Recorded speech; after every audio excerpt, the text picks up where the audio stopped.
Welcome everyone. Thank you for joining. My name is Matt. I lead the HR consulting practice at Consultancy Plus. We're the consulting arm of Reed, and in recent months we've seen a major shift in HR priorities, and reward is definitely such an important topic at the moment. So we predict that in the next year, what organisations do with their reward strategies will absolutely, without a doubt, have a significant impact on their ability to compete for skilled talent. And so many more vital areas as well. It really is. It's a hot topic at the moment. So we've designed today's event to be useful, actionable, and informative. So wherever possible, we aren't just going to sit here and hurl predictions at you. The panel will address specific questions from different perspectives, engaging in discussion, and hopefully we want to equip you with the ability to apply these concepts that we're discussing today to your own organisation's context. So I'll be posing three rather large, broad but very topical questions to the panel, and they'll work through these as we go through. And then what we'll do at around 2:45 to 10:10 is we'll finish off with a Q&A session. So please prepare any contextual challenges or questions you might have, so we can hopefully begin to work through these in the Q&A session.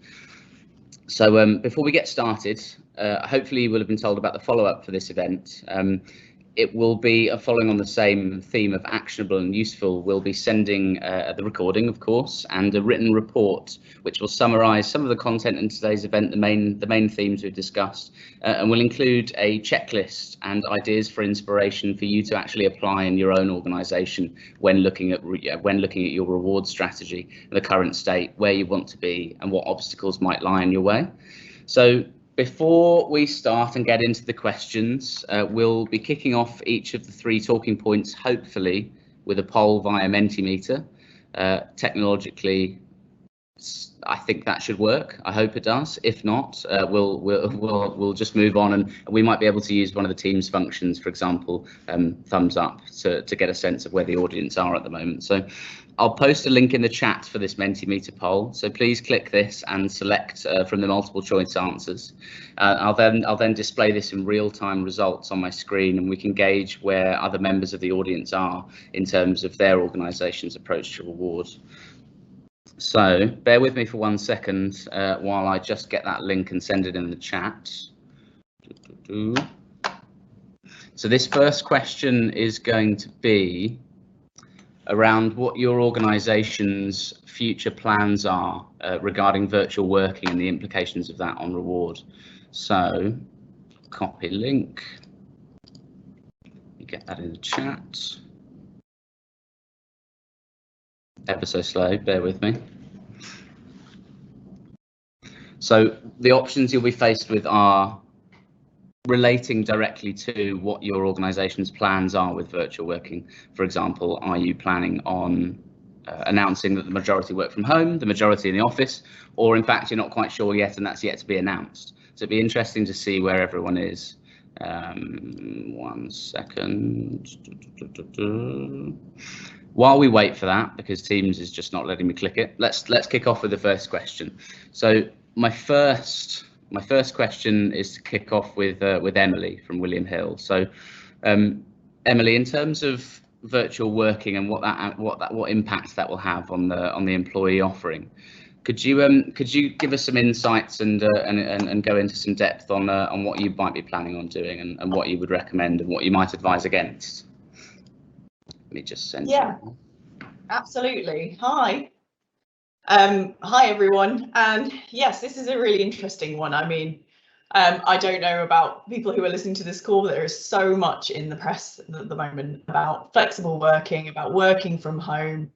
There is absolutely loads going on, and it's really interesting. I mean, if you're a technology company, certainly if you're Dell and you'd set the objective for people to work from home for 50% of your workforce by 2021, I mean, you're laughing.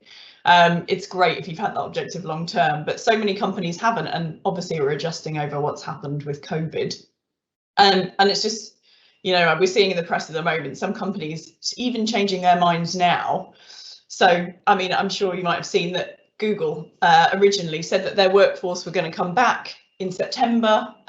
They were going to be at least 3 days a week back in the office, but all of a sudden they've changed their minds now and said people are going to actually be working from home more often.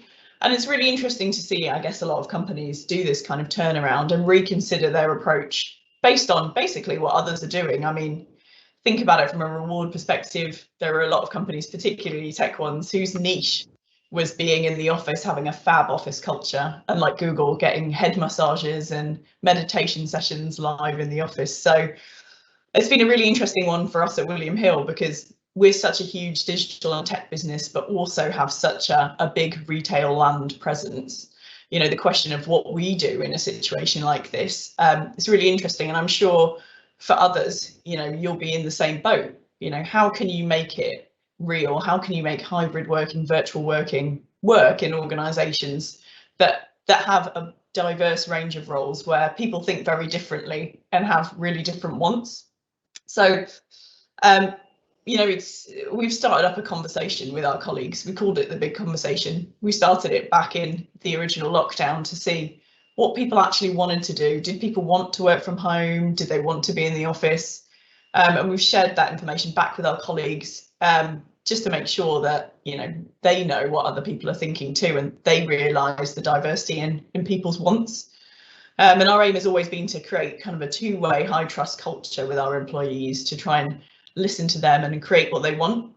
So, you know, we've come up with a program called Balance, which is our way of looking at working from home, being present in the office, and trying to reflect our company culture. And it's been a really interesting journey. We've come up with something that, you know, it really is a principle that we have across the whole organisation, but configured differently depending on the location, the country, the types of staff we have working, and giving people the options where they can. So yeah, I mean, we've tried to be brave, we've tried to make it global, and we're trying to allow people to flex it for themselves. So, I mean, it's been a long old haul since original COVID, and we announced what we were planning to do with our colleagues back in October last year, and we still continue that conversation with them just to make sure that that's open. And we're allowing colleagues to work up to 80% from home where they can. But as I said before, you know, we flex that. So we might have that rule, but actually when we're looking at our retail business where people can't work from home, we're changing rotas. We're making sure that people know the rota systems in advance and have the ultimate choice around, you know, when they can work and what works for them. We've got things like a Find Your Balance campaign where we invest in people having a better balance of home working life. And allow them to do things with their families that are then funded by the company. We've had a whole kind of series of things, and I think it's been really interesting to build a campaign and to help people find their balance, even when the options at the moment aren't open. So, you know, where in the UK we're still being told to work from home, some of our offices in other locations are in and using their kind of full options around working from home or working in the office. So I just think, you know, as listeners, you've probably made your decisions, and I'm really keen to see what the poll looks like here in terms of where people sit. And I think Matt has, you know, quite deliberately not put hybrid on there. We're keen to see which way the ground lies, and hopefully this will help you guys make decisions as well and see what other organisations are doing. Because in terms of reward, it's so important about your EVP and how people perceive working from home, the office, and in their decision making around jobs are going to be wondering what they can do in future. But there are still, you know, there's still so much to learn from the pandemic. There's still so much to learn from our colleagues and employees who probably haven't yet made the decision themselves about which one they want to go down. So yeah, hopefully that shared some insight about William Hill. And Matt, I don't know if you're ready to go to the poll. Thank you, Emily. Thank you. Yes, that was really interesting. I've just clicked on the poll now, and I'm struggling to make it work. So I think we might need to share the results after the fact, which is a shame. But hopefully you'll have some interesting statistics to look forward to. And of course, if you would like to discuss any of the topics that we mentioned on the event today, within the context of the different options given in the poll, do let us know. I'll hand over, if that's okay, Emily, just because we don't have the access to the poll. I'll hand over to Mark to discuss a little bit around how virtual working might affect the external environment and what that might mean for you. Over to you, Mark. Hello, I'm Mark. I'm a reward interim consultant, and throughout this process, throughout the whole of the lockdown and since the start of COVID, I'm actually on my third organisation and I have 3 experiences to share with you. But I really want to talk about, if we do have a dramatic increase in virtual working, what might actually happen in the labour market. And what I'm going to conclude with is I'm hoping that we can all get a job in Barbados and just log into the day job will be the question that I'll be asking. But it isn't an ironic question, because actually Barbados is relevant to this discussion. Now, I started off in an airline to go in and look after, well, actually at that time was a merger and some other huge reward issues as well. But of course, COVID struck, and within my first week in this airline, Trump had announced that he was going to close the borders and no aeroplanes were going to come in. You can imagine for an airline, that's a pretty big ouch. And when we started, what's not far off 1.5 years ago now, we actually was, we thought it would last about 3 weeks.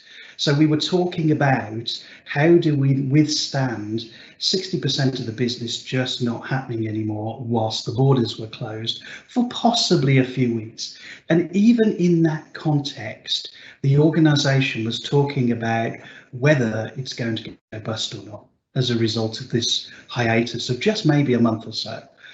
Of course, as we know, we haven't been able to fly for an awfully long time and play forward by 6 months. And that organisation is now less than half the size it was when I joined. So that's an example of an organisation where the effect of the COVID-19 was absolute devastation. It was really, really impactful. And that was an example of one of those organisations that just was looking at its own survival rather than motivation of employees and what are we going to do and so on. If I play forward to 2 assignments later, I'm currently in an organisation that actually didn't follow anyone. And the emphasis for them was far less about survival, but much more about how might this hit our bottom line, what's the effect of this period of time, and how do we keep our employees, in a place where they feel very comfortable, very aligned with what Emily was saying just a little bit earlier on. The thing working is, as Emily said, Emily used the example of Google, but you could also say Facebook, Fujitsu, and many of the major blue chip companies are sending all these people home to work at home. And it looks like that a very large percentage of the working population at the moment is sitting at home. That doesn't seem to have manifested for anybody who's using the tube this morning or going into London or what have you. You might sit there and think, well, why is this not changing for me? But if we look at just the market effects of, let's say, 10 to 20% of people now only coming into the office once or twice a week, there's going to have a very, very significant effect on the market. So the BBC, when Google, Facebook and Fujitsu started sending people home and the Royal Bank of Scotland said we're going to have 50,000 of our employees at home, they heralded it as there is now a real change in work. The article run by the BBC a year ago was things are going to be really different now. This is the end of normal office working. I don't know if we're going to go that far, but I do want to talk about Barbados. So what happened in July is Barbados said, look, if you're all working from home, then you're welcome to come here to Barbados and work here and continue doing your job at home. What's more, they'll offer $50,000 if you stay a year in Barbados. So why is that relevant? Well, that's relevant because that's taking the virtual working environment to its extreme. And of course, it's ideal for a government to say, come here and spend the money you earn. Another government can pay for that money. So economically, that's a really sound proposition. And clearly they've done the economics because they were offering you $50,000. So I want you to think about the conversation you have with your boss when they tell you you can work from home, because one of your first questions might be, well, how far away can I work? And if you float the idea of Barbados, I can see them laughing you out the room. You'll have to come into the office. But imagine if you said, well, you know, okay, I will have to come into the office maybe once or twice a month. What if I sacrifice $25,000 of my salary and go sit in Barbados? Because you're still $25,000 up under that scenario. And when that was reported back in July of last year, people started referring to this new term, the digital nomad. So this is one of the things I think that has really affected work out there in the marketplace at the moment, is some jobs are just local. You can't move them. Somebody's cleaning the floor, standing at reception, somebody's managing some estates, somebody's managing a huge lump of capital. But actually, people like us in Reward, for example, can work from anywhere. And Barbados was just the first country to accept the fact that, you know what, we can actually manipulate this on a large scale. As it happened, it was hundreds who volunteered to go to Barbados, not thousands, but it did work. And 600 British people and Americans and New Zealanders and what have you are currently doing their job from Barbados and are better off. All right, how does that work if you're sitting in a town council in Kent, for example? Well, it does mean that there's two types of roles in the marketplace now. It does mean that there are people who can work virtually and people who can't.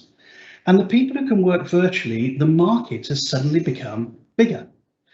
You might find when you look forward, if you're looking for an accountant, that actually your accountant has decided that they can work anywhere in the UK. So they don't need to live in London, for example. They can go live in Blackpool, where houses are cheaper. So you're going to have this dynamic emerging if virtual working becomes much more of the norm, where you're going to have national markets for roles. What's more, if we push it further, we might have an international market. I certainly know I'd love to work in Barbados, and I'd love to be sitting on a beach doing my annual reports or whatever it is, and that actually might become a reality. So I'm going to suggest to you as my punchline that there might be two types of dynamics here. When we're pricing jobs as Reward people, we actually look at the job size and we look at their price in the market and what have you. But I actually think scarcity is going to become a real issue going forward, because I think we might be spreading those accountants around the world. But I'll leave you with a scary note before I hand back to Emily. There's also the risk when I'm thinking about whether I want to go to Barbados, is somebody in Barbados might want my job as well. So it's going to cut both ways. So I think going forward into the marketplace, there is a very real situation that jobs will start to diverse and people will start to look for jobs that are more virtual if they're feeling adventurous. So the next thing we'll talk about is the bleaker story of what happens if we actually enter a third wave. And I'm going to talk about how that might happen. Matt, are we good for any of our questions, or shall I go straight into that? 1 second. So in terms of questions, I think we should hopefully people in the audience have questions to ask, but we'll definitely keep those to the end. In terms of the next the third wave preparation, would you like to go first, and then I'll hand over to Emily and she can give some insights from an internal perspective and what that looks like. So it's all in the news now, isn't it? All this issue about so it's all in the news now, isn't it? All this issue about whether there's going to be a third wave or not. And this morning, to try and look intelligent, I Googled whether there's going to be a third wave or not. And of course, I found 50% of people, including our Prime Minister, saying, oh, yes, there'll definitely be a third wave. And 50% of people saying, actually, the risk of the third wave is quite low. So one of the things I can't tell you is whether there will be a third wave or not. But I think there will be, irrespective of that, within the gambit of rewards, there'll be a need to actually try and figure out what happens if all this happens all over again. Because I think that is our fear at the moment, isn't it? That's a sort of global fear. Now, I've already talked about us all going to Barbados and doing our job from a beach, but actually it's not great if you look at the possibility of a third wave. For a start, I think if you look at the macro financial environment, you've got track and trace, you've got leaving Brexit, you've got a downsized economy, and you've got the government that was planning itself economically for having all these vaccinations actually create this herd immunity. And therefore, if we do have a third wave, I think the financial pressures will be greater. What's more, I talked right at the start about organisations being hit really hard and other organisations being hit less. We may find actually that in a third wave, it starts to hit a greater portfolio of companies, a much wider variety. So it's all bleak in terms of what might happen, the sort of next bit. So we're not in Barbados anymore. Some of the factors that we have to consider, and I think the key factor that we have to consider is that the Chancellor has already said that furlough is going to finish in September, 18 months after it started. And those of us who've had to manage furlough payments, which I imagine is the majority of us, will know that furlough sort of ratcheted down a little bit and the organisation had to contribute more and so on. But my prediction is, and Matt promised us we wouldn't get too speculative, but my prediction is, if we have furlough at all, it's not going to be as generous as it was in the past because of all these economic pressures post-Brexit and so on. The other thing is the recovery window is very small. And there's also another dynamic, which I don't think many companies have thought of, is that in all the organisations I've worked in, and I don't know what it's like for your organisations, nobody wanted to take their holiday during lockdown. So everybody has accumulated an awful lot of holidays. So if you add that to all the economic measures, it really isn't a good time. So we know in the reward field that there's going to be some possibly dramatic reward implications. I know, for example, that every LTIP I've touched in the last year has been out of date. Anything that measures performance has been out of date because we can't measure performance over the last year anymore. So if nothing else, we get the administrative role of trying to rescope what does performance look like in the third wave. I think there'll be pay freezes. There's a question mark after that that says public sector. I don't know, that's a political one, but I do think that there'll be a major constraint on pay if we enter sort of this sort of survival mode of the third wave. The thing I really want to talk about is furlough, in the sense that I think we might not have furlough, and we certainly won't have it from September. And I think as a reward team, we might want to think about, well, how do we actually deal with that if we were heavily furloughed in the first two waves? There are ways of ensuring against this, but I don't think we have that window of opportunity. The third wave could come soon, and we could consider things like career breaks, short-term contracts, de-risking the payroll and all those sorts of things.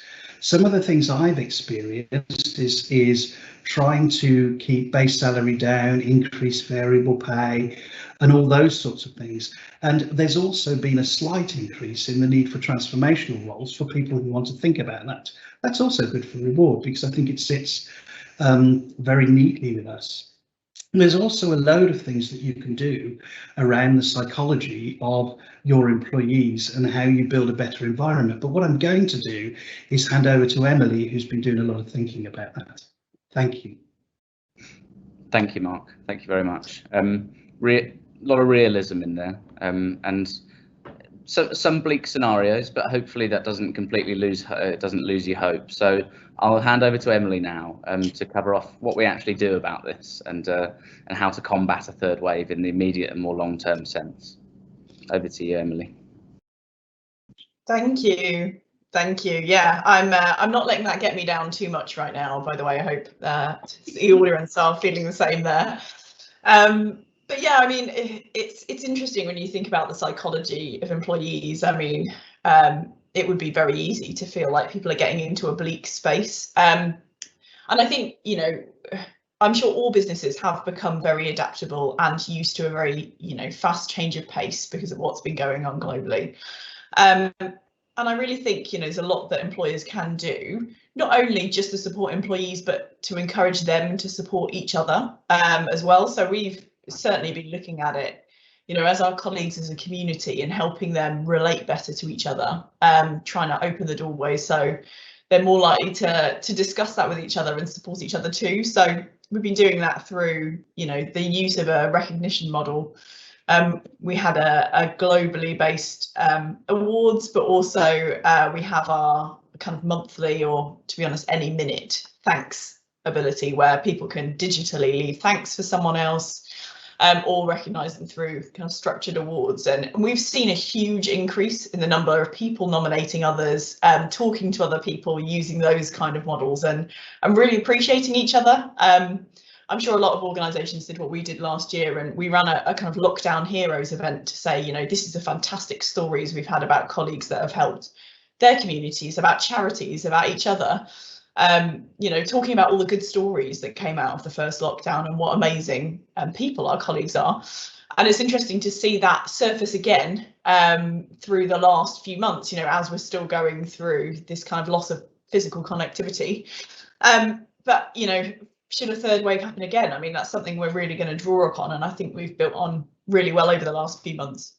But also, I think there are other reward interactions we can use. So thinking on a kind of bonus incentive line, it's, you know, how can our targets be broad? How can we really make sure that our colleagues feel like they're in it together, feel that their targets are linked to each other, and making sure that we can think about that, and also test scenarios. So, you know, what can we do if bonuses don't pay out? What are the options? And thinking ahead. I know a lot of employers have had to think on their feet for that for the last few months. It's, you know, it does feel awkward having to think about that again, but it's important.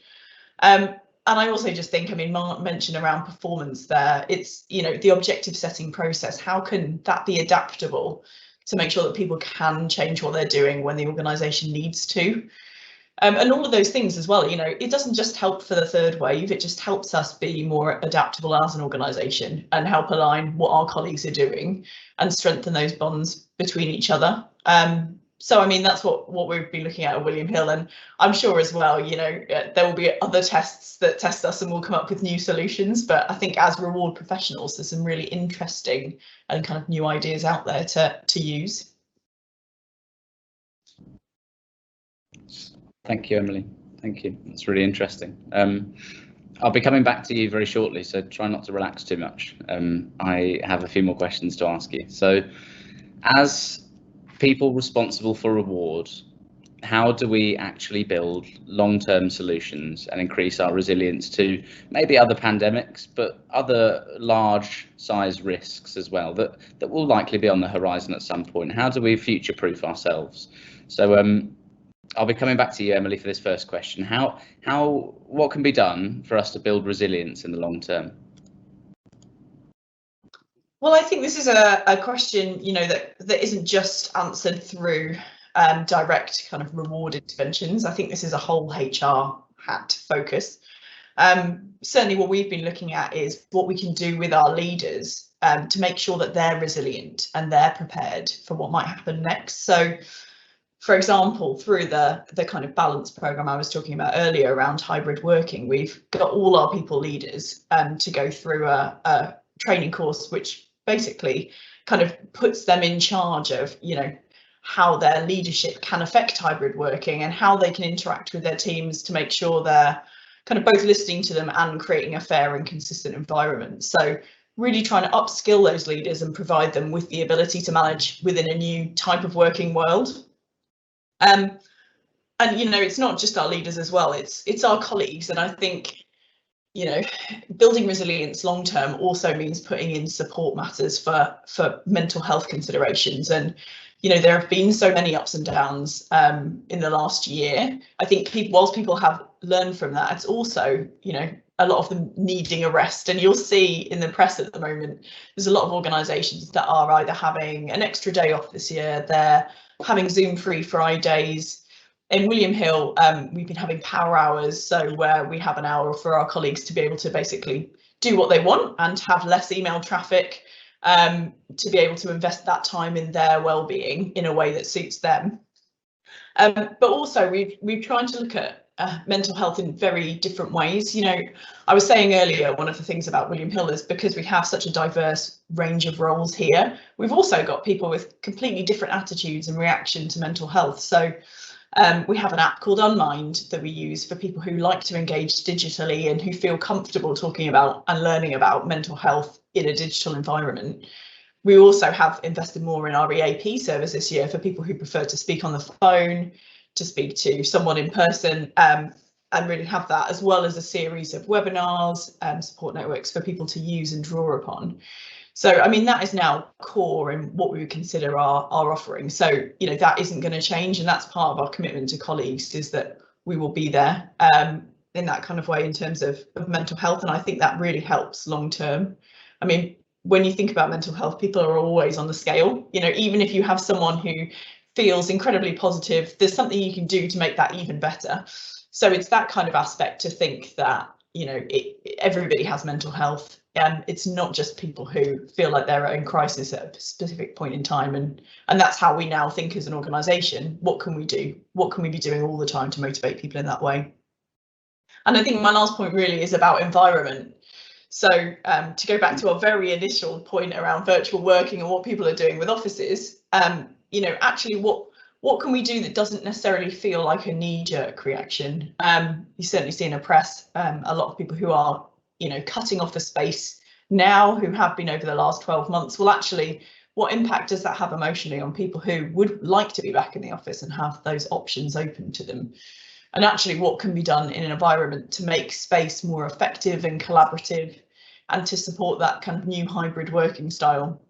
So that's certainly what we're looking at now, and we're using interesting things like creating some of the spaces in our office that can be moved from one type. It can be a meeting room, can move to an open space, can move back to desk pods, and having that level of adaptability where, you know, we don't know what the future holds, but we do know that we can make space work for our colleagues, whichever way it lies. We've also put a really interesting kind of app in around desk booking and a way to understand how people are using the office space to be able to evaluate that properly. So yeah, that's our position at the moment. And I just think, you know, resilience is such a broad question, but I really think it's something that as reward professionals we can support, but we need to work with the rest of the wider business to say, how can we make it really holistic for our people? Thank you, Emily. Some really useful tips there, and really excited about the use of technology there. Because with technology, like you've just identified, comes data, comes trends, and then you can learn from those trends. So I think that's a really exciting opportunity for everyone. I'm going to hand over to Mark now to discuss a little bit about what the terms and conditions are, the nitty-gritty of what that actually means and how to make it happen and how to make it work. Over to you, Mark. Hello again. I'm starting to wonder why I've got this picture behind me that says Great Expectations, because I'm starting to become the bad cop a little bit in this dialogue, but I do want to sort of reflect on how organisations might be feeling right now and what are the implications across HR and reward. I mean, Emily has very clearly articulated how individuals in organisations are going to be feeling a lot more vulnerable, need a lot more support, and we need to really manage that right now. That's really important. But also the reality in terms of what we've learned over the last 18 months is I think organisations are starting to feel quite vulnerable as well. I mean, what happened to the airline I was involved in, and what happened to Wetherspoons, and what happened to retail, and what happened to all the other organisations that made the press, is they were hit incredibly hard by their personal economy suddenly stopping.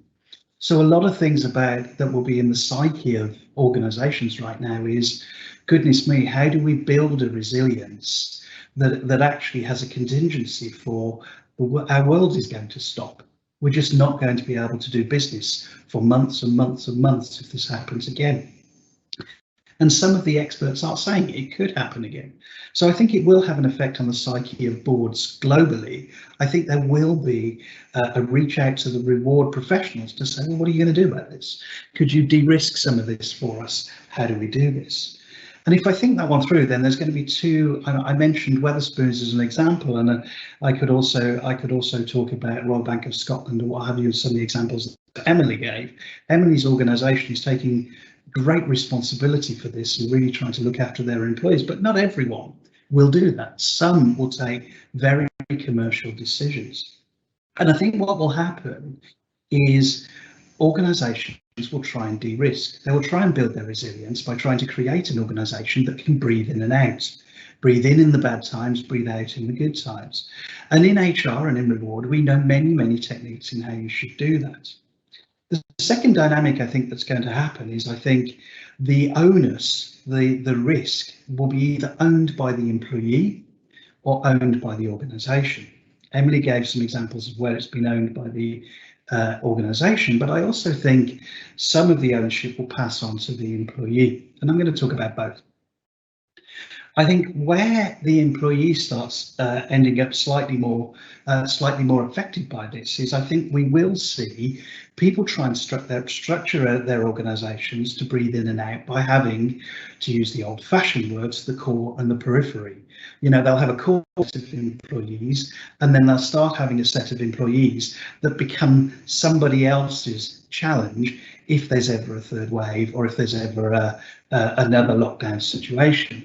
So I can see outsourcing as becoming fashionable again. I can see organisations breaking themselves up into more manageable parts. I can see organisations passing the risk over to a different organisation and saying, like, you'll have to deal with that if a pandemic ever strikes again. Take it down to a micro level, I think there'll be greater use of contractors. I think there'll be a greater use of short-term contracts. I think that will be much more of the norm. We've also, in reward, there's been a general trend anyway in 0 hours contracts, which has been very contentious. In the past, I've implemented 0 hours contracts and annualized hours contracts. They're never popular, but those are the sorts of contracts that allow a flexibility in hours, and there may be an increase in that sort of stuff. But I think the main one that might be interesting to us that we all deal with is variable pay. If we do end up in a world of pay freezes, limitations on pay increases and so on, I think actually a really intelligent way of protecting yourself as an organisation is to pump more money in the variable side of things. So think of it like, instead of 120,000 salary, it's 100,000 salary, 20,000 bonus.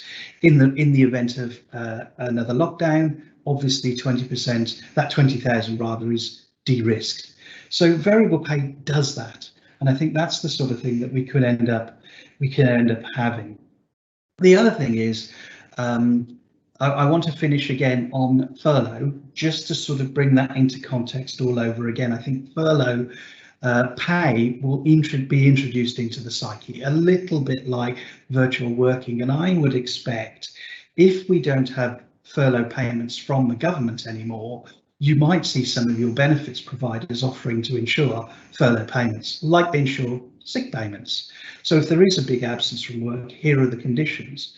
Playing that through, that actually does mean that you won't be able to dismiss the employee if they take over furlough insurance, because otherwise you've had them paying what would likely be an awful lot of money for insuring against furlough. You couldn't really say, well, off you go then, sorry you spent all that money. So I think there'll be a lot of interesting discussion about insurances that insure people about this thing happening again. There are none in the marketplace at the moment, but I think they'll come.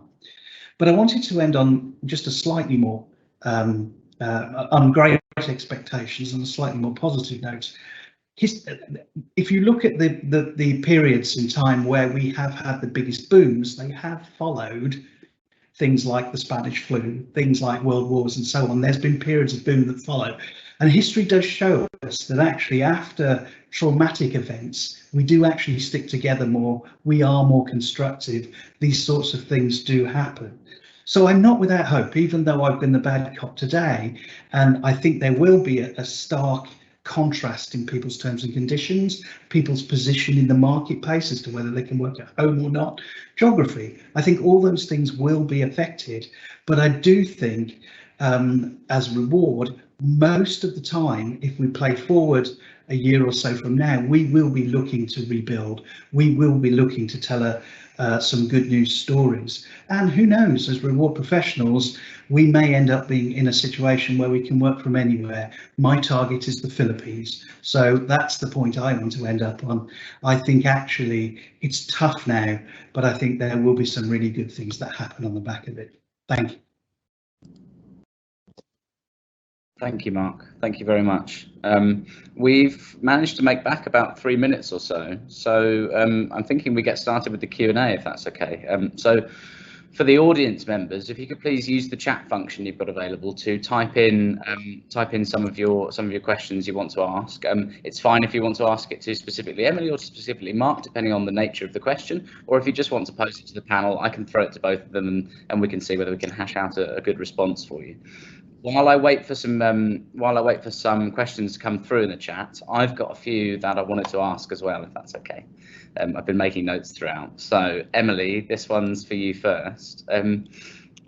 Sorry, I'm springing it on you, but what would you say are the main points for HR and reward professionals to take to board or in a business case for making transformational reward changes towards taking true, genuine responsibility for their employees? In simple terms, how should HR and reward professionals translate that into commercial terms and evidenceable terms? Well, that is a good question. I'm not going to lie. I think in terms of when those board conversations you have, I think, you know, it's being really clear about the purpose of the organisation and where you lie both ethically and sustainably. I mean, those conversations are happening at board level anyway, and I'm sure, you know, as reward professionals, also something you're thinking about for LTIPs and any kind of long-term incentives you've got with your execs anyway. And it is hot topic at the moment, but I think it's setting out your principles and making sure that those conversations are being had at that level, and the discussion is not just about short-term costs and short-term savings. I mean, Mark has provided, I think, some really, really good examples, a real variety of ways that businesses are reacting to the problem that COVID has caused. And I think as a business, it's, you know, being able to compile a range of those and say, well, which fits our purpose, which fits our strategic direction.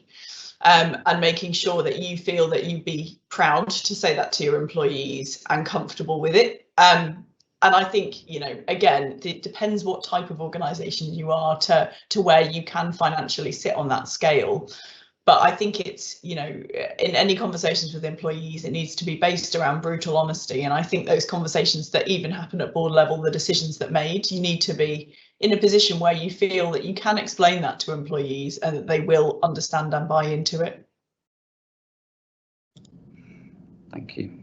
That has answered my question really well. Thank you. Hopefully that was useful for the audience too. Question for Mark now while we wait for some questions to come in. Mark, you've been dubbing yourself the bad cop all morning, so I'm going to try and rephrase what I think I've written down as a little bit of a negative question. So I'm going to put a positive spin on it. What mistakes do you predict organisations will make regarding reward in the next 6 to 12 months? For example, announcing one thing, practicing something else. And here's the positive spin. How do you think that they should avoid making those mistakes? I think we're going to dig into deeper territory as reward. If we have to look at de-risking our organisations, we're going to be looking at things like restructuring, job design and what have you. So the most obvious mistake is we default to the normal position, so we just pretend it's not happening. So we don't de-risk pay, we don't look at our structures, we don't look at our roles. I think when talking to recruitment organisations, you really need to get a good idea of the elasticity of each role. You know, how many of these roles are now applying internationally, how many of these roles are now applying nationally. You know, local labour markets for some roles might not exist anymore. So I think there's a lot of forward planning. There's a lot of, as Emily said, knowing your business, knowing where you lie on the continuum, and I think being realistic about that. But I think the biggest mistake we can make is being complacent and being behind the curve, because things almost inevitably will change. Virtual working is here to stay. The elevated state of risk is here to stay. Okay, thank you. Thank you. That is interesting. So, in terms of any other questions, I'm just having a look at the chat. I hope I've managed to get the right chat open. Please do post any if you have any in here, because now is your opportunity to start working through some of those contextual challenges if you think you might have any. And I'll wait for a few minutes, see if there are any questions to be put in the chat, and if not, we'll make sure that the follow-up sent provides you with the ability to be able to tackle some of those challenges that you might be able to unearth.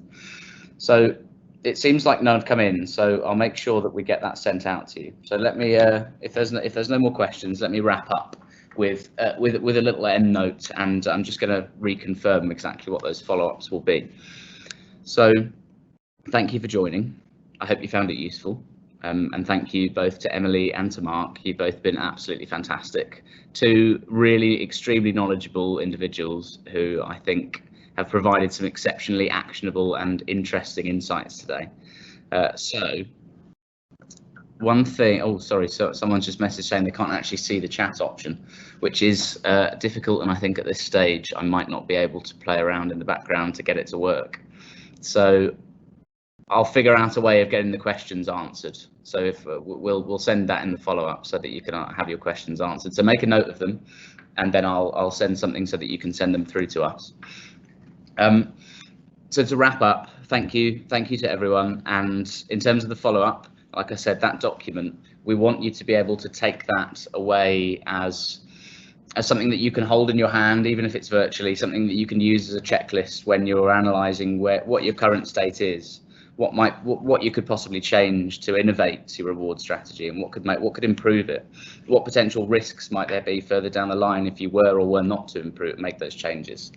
So we'll make it actionable, we'll make it interesting, and we'll have a checklist, but we'll also have some ideas for inspiration at the end, which could be maybe some wild cards. For example, Emily's mention of apps and technology. It's not for everyone, it's not for every organisation, but I think that is a space that will be incredibly interesting to watch over the next 2 to 5 years.